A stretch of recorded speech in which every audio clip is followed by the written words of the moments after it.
Welcome to Unschool, where we undoctrinate you from public school nonsense. Here we have an article from Unschool with a K.substack.com where Elon Musk calls the US university system de facto communism because they do not live in the real world and they do not have to worry about creating a product that people actually want.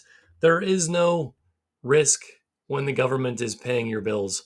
So, as it says here, these are the types of communists that teach your kids in public schools.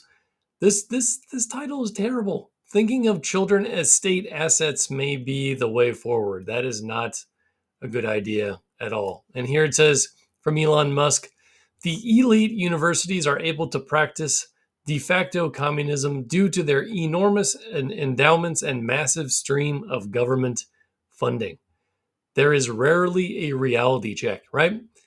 In the private sector, there's often reality checks. You have to test your ideas against reality. You put your thoughts out there and you see what works. You make something, you produce something, and you try to figure out what the people want. But the public schools, they just don't have to deal with that. They don't have to deal with scarcity.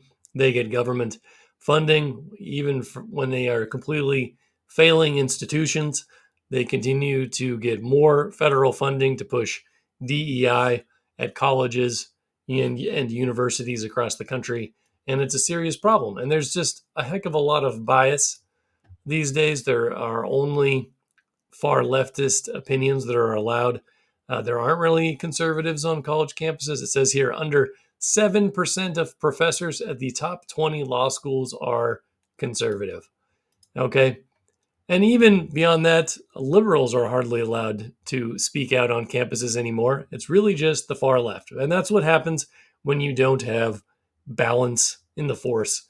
I think that the left and the right, they balance each other out a bit, and the university system would be a little better off if it was even more like it was 20 or 30 years ago, where there were at least a few conservatives around and they were not shut down when they tried to voice their opinion.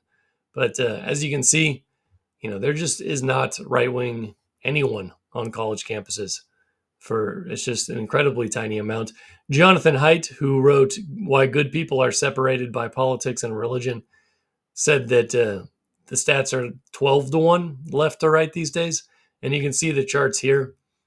Far more people call themselves liberal or very liberal, although I would say that a lot of those people calling themselves liberals are really more like socialists or progressives, Marxists, and so on and so forth. So it's not good. Yet it gets worse. 17.6% of professors in the social sciences identified as Marxists as of 2006. So that's specifically in the social sciences and not a representation of all college professors, but that still is quite a lot of people.